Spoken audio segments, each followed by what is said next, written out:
नमस्कार मित्रों, जय सिया राम, प्रणाम।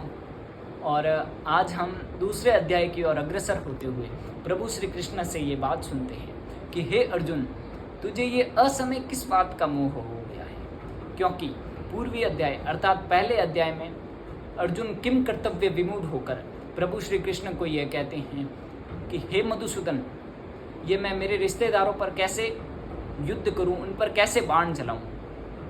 और यह बात कहते हुए रथ के पिछले हिस्से पर बैठ जाते हैं एवं अपने गांडीव धनुष को भी त्याग देते हैं। उसके पश्चात अभी प्रभु श्री कृष्ण दूसरे अध्याय में उनको कहते हैं कि हे अर्जुन, हृदय की समस्त तुच्छ दुर्बलताओं को त्याग कर तू युद्ध कर। तुझे ये किस चीज का मोह है।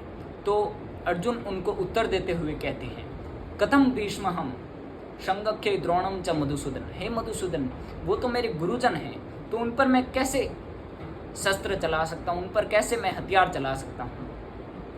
तो प्रभु श्री कृष्ण उनको पुनः कहते हैं कि तुम्हें ये उनके प्रति मोह हो गया है, उनके शरीर से मोह हो गया है।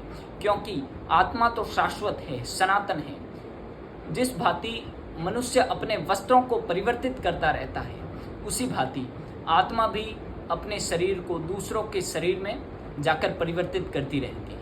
तुम्हें केवल उनसे एक ही जन्म का मोह है। और 37वें श्लोक में प्रभु श्री कृष्ण अर्जुन को कहते हैं कि हतो वा प्राप्यसे स्वर्गम जित्वा वा भोक्ष्यसे महीम तस्माद् उत्तिष्ठ कौन्तेय युद्धाय कृतनिश्चय।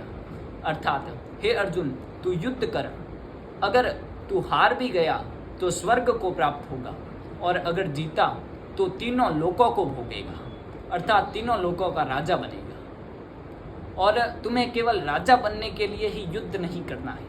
47वें श्लोक में प्रभु श्री कृष्ण ये समझाते हैं, और गीता का उपदेश लोग कहते हैं यही गीता का उपदेश है। 47वें श्लोक में प्रभु श्री कृष्ण कहते हैं, क्रमणीयेवाधिकारस्ते मा फलेषु कदाचन मा कर्मफल हेतुर्भु माते संगो असत्व क्रमणी। अर्थात हे अर्जुन, तू युद्ध कर, अर्थात तू कर्म कर एवं फल की चिंता मत कर। नख भर भी फल की तुम्हें चिंता नहीं होनी चाहिए। और तुम स्पृहा, मोह, ममत्व एवं अहंकार को त्याग कर योगी के समान शांति योग में जाकर युद्ध करो।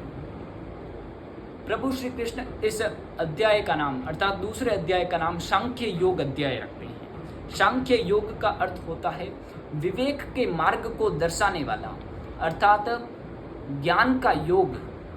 और कल हम पढ़ेंगे कर्म योग नामक तीसरा अध्याय। धन्यवाद। जय श्री राम।